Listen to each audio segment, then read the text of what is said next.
السلام علیکم ورحمۃ اللہ وبرکاتہ۔ عزیز طلبہ، اللہ تعالیٰ کی ذات سے امید ہے کہ آپ سب خیریت سے ہوں گے۔ اللہ تعالیٰ آپ سب کو اپنے حفظ و امان میں رکھے۔ کلاس ہفتم کی عربی ہم سبق شروع کریں گے۔ سبق شروع کرنے سے پہلے آپ کو یہ دعا پڑھ لیں، اللہ تعالیٰ ہمارے لیے سبق کا پڑھنا سمجھنا آسان فرما دیں گے انشاءاللہ۔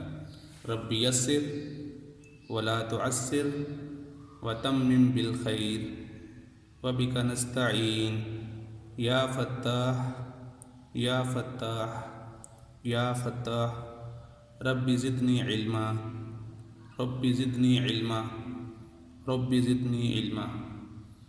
جی، اس دعا پڑھنے سے انشاءاللہ اللہ تعالیٰ آپ کے لیے سبق پڑھنا آسان فرما دیں گے۔ اللہم صلی علی محمد وعلی آل محمد وبارک وسلم۔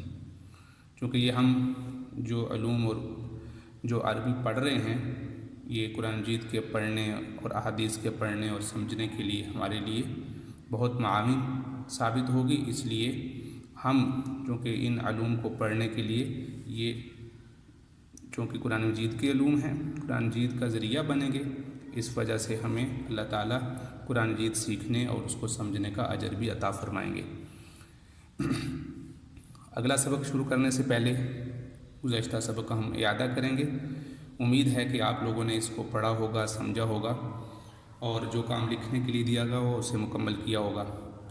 جی، تو آپ بتائیے گا کہ ہم نے لفظ کی عربی میں کیا تعریف کی تھی، بتائیے گا۔ لفظ کی عربی میں کیا تعریف کی تھی؟ جی ماشاءاللہ، اللفظ ما یتلفظ به، اللفظ ما یتلفظ به، لفظ وہ ہے جو زبان سے ادا کیا جائے۔ دوسرا سوال میرا آپ سے یہ ہے کہ لفظ کی کتنی اقسام تھیں؟